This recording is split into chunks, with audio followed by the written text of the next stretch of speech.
to revive the hope of peace and a two-state solution.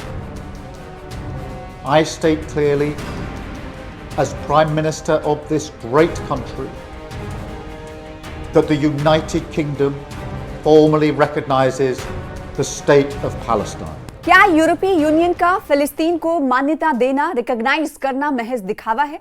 आखिर ये सवाल क्यों पूछ रही है दुनिया, और आखिर ऐसी क्या वजह है इस सवाल को पूछे जाने की, या फिर ऐसी क्या वजह है कि ये सवाल पूछे जा रहे हैं? तो इसका जवाब भी है। जवाब ये है कि गजा में अभी भी बमबारी जारी है। तो क्या यूरोपीय देशों द्वारा फिलिस्तीन को मान्यता देना, रिकॉग्नाइज करना महज एक दिखावा है? ये सवाल खड़ा हो रहा है।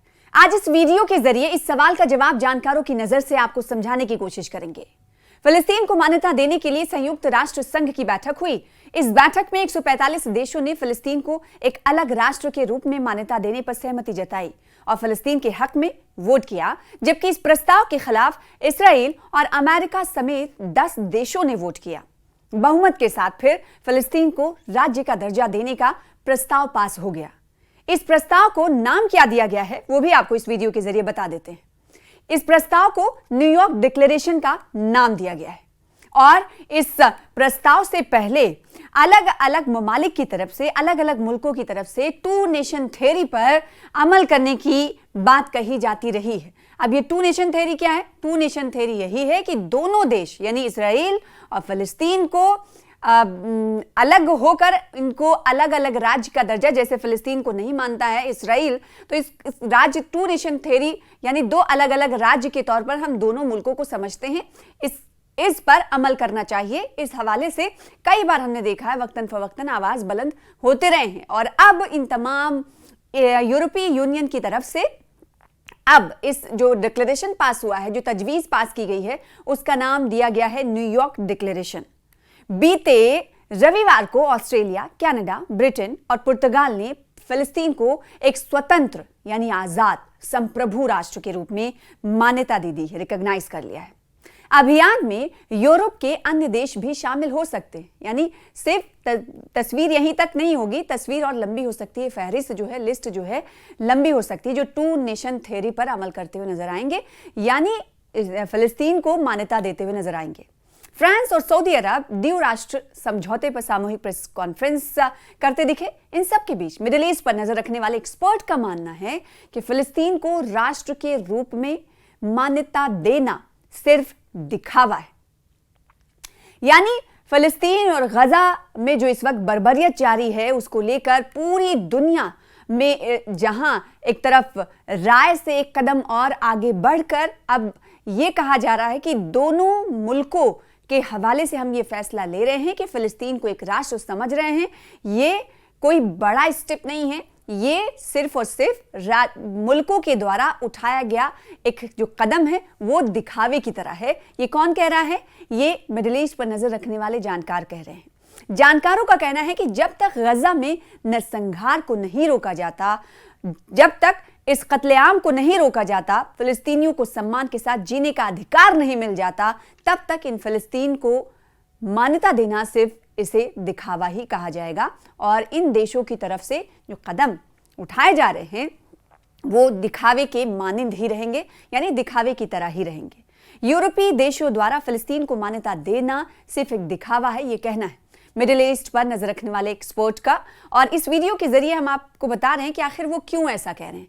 उनका कहना यह है कि इस वक्त जो गजा पर, फिलिस्तीन पर कत्ल गारतगिरी जारी है, सिहूनी फोर्सेस की तरफ से लगातार बर्बरियत और मजालिम किए जा रहे हैं, जुल्म ढाए जा रहे हैं, जब तक वो नहीं बंद हो जाते तब तक इसे ये कहना कि फिलिस्तीन के हक में कदम इन देशों ने उठाया है, ये सिर्फ दिखावे की तरह ही समझा जाएगा। और साथ ही साथ इस पर एक्सपर्ट्स की एक और राय है, वो कह रहे हैं कि इस घटना पर अभी यूरोप देश के इजराइल के खिलाफ कोई गंभीर कार्रवाई नहीं दिख रही है। यानी जो यूरोपियन ममालिक हैं, EU है जिसमें 27 कंट्रीज शामिल हैं, इन 27 देशों की तरफ से इजराइल के खिलाफ फिर तो कोई कदम उठाया जाना चाहिए, जबकि ये देश ऐसा करते हुए नहीं नजर आ रहे हैं।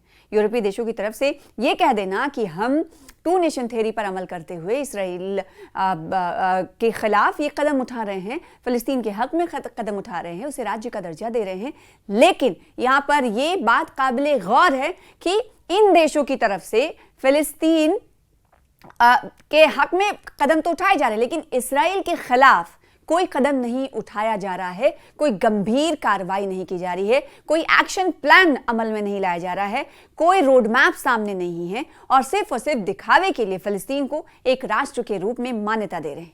जब पूरी दुनिया इजराइल के खिलाफ है और इंटरनेशनल सतह पर अलग थलग पड़ने के बावजूद इजराइल गजा में बमबारी कर रहा है।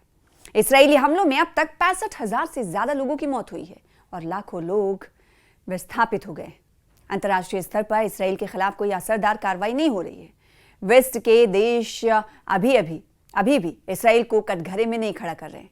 ये सारी बिंदु हैं, ये तमाम चीजें हैं, पॉइंट्स हैं जो ये दिखाती हैं कि यूरोप के ममालिक की तरफ से उठाया गया जो कदम फिलिस्तीन को राष्ट्र के तौर पर रिकॉग्नाइज कर लेना, मान्यता दे देना, वो सिर्फ और सिर्फ एक दिखावा है।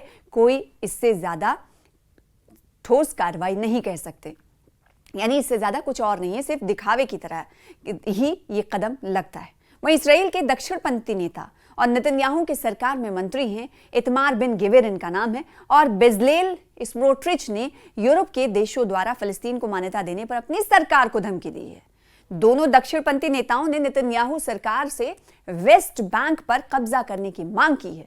दोनों नेताओं ने धमकी दी है कि अगर नेतन्याहू ऐसा नहीं करते हैं तो वो सरकार से समर्थन अपना वापस ले लेंगे।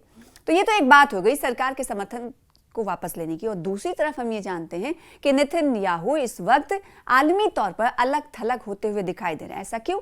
क्योंकि उनके घर में ही उन्हें इस वक्त प्रदर्शन का सामना है, एहतजाज का, विरोध का सामना है, क्योंकि जो हॉस्टेजेस हैं जिन्हें इस वक्त हमास ने अपने कब्जे में यानी यरगमाल बना रखा है, उन्हें कैद कर रखा है, उनकी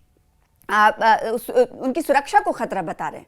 हॉस्टेजेस की जो फैमिली है लगातार सड़कों पर इसराइल में उतरते हुए दिखाई देती हैं, अलग अलग शहरों में, और ये तादाद कोई कम नहीं बल्कि लाखों की होती है। और इन्होंने सिर्फ सड़कों पर उतरकर ही प्रोटेस्ट नहीं किया, बल्कि उन मकामात का भी रुख किया जहां से उनकी आवाज और तेज तर हो, जैसे मिनिस्टर्स के घरों के सामने, मंत्रियों के घरों के सामने भी उन्होंने प्रोटेस्ट किया और ये मांग की कि जो हॉस्टेजेस हैं उन्हें छुड़ाया जाना चाहिए, और नेतन्याहू जिन्होंने वेस्ट बैंक पर फैसला लिया है इस पर कब्जा करने को लेकर, और साथ ही साथ जो कैबिनेट, सुरक्षा कैबिनेट की तरफ से जो तजवीज़ पास हुई है उसके खिलाफ इन तमाम लोगों ने उठ खड़े होकर इसराइल के वज़ीर आज़म PM को कहीं ना कहीं उनकी नींद को हिला दिया था और उनकी नींद हराम कर दी थी। तो ऐसा प्रोटेस्ट ऐसा है नहीं कि इसराइल के खिलाफ ये कम होता जा रहा है। दूसरी तरफ आलमी दुनिया में भी हम देखें तो वहां से भी एक्शन प्लान तैयार किए जा रहे हैं, लेकिन ये जो कदम है EU का, वो सिर्फ और सिर्फ कहा जा रहा है कि महज एक दिखावा है।